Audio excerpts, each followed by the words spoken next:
Yeah, so Operation Frankton was a really daring raid conceived to attack enemy shipping in Bordeaux Harbour. So the plan was that a fleet of two-man canoes would be dropped off the coast of France and paddled down to Bordeaux for about 70 miles, and then plant limpet mines on ships in the harbour and then escape on foot, hopefully having successfully destroyed all the shipping. So yeah, it was a really, really daring mission, going deep into occupied territory, because paddling a canoe in rolling, moving seas is no easy feat at all. You know, it's hard work, and obviously with the swell and the waves as well, it's extremely tricky. The canoes themselves were a special design and were adapted by Blondie Hasler himself. Made suggestions on how to improve the canoes, because they needed to fold up to enable them to fit onto a submarine with very small hatches to get in and off the submarine. You had to have a canoe that could fold up to fit in those small spaces. So when they eventually got into the harbour itself, they had to work out a way of attaching themselves to the ships so they would be steady enough to lay these charges.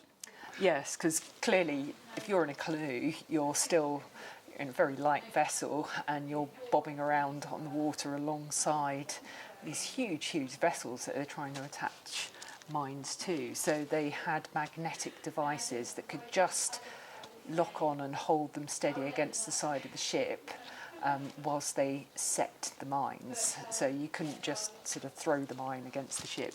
You'd have to actually steady yourself to being able to just set the device accurately. So they did have devices such as we've got, a hold fast, as they were called, to literally hold you fast against the side of the ship. So once they'd laid the charges, they then had to escape as best way that they could.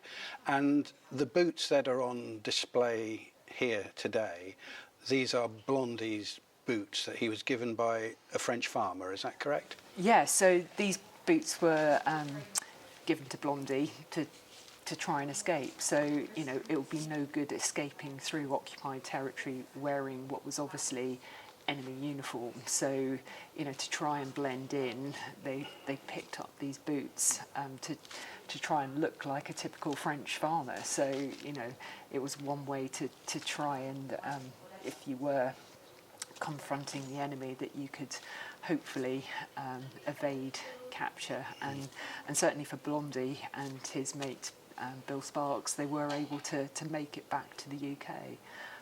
And the boots have been donated to the museum? Yeah, so these were donated along with some other artefacts like the goggles, which came from Blondie's family. So, you know, we were really fortunate to sort of get a collection of his material, and it's been in the museum ever since. We're coming up for the 80th anniversary in the next week, and, you know, this is a really great opportunity for us to get these things out of people, to see them up close, as you know, they're not often on display or brought out for events. So this is quite a sort of privileged opportunity to come and have a look at these items.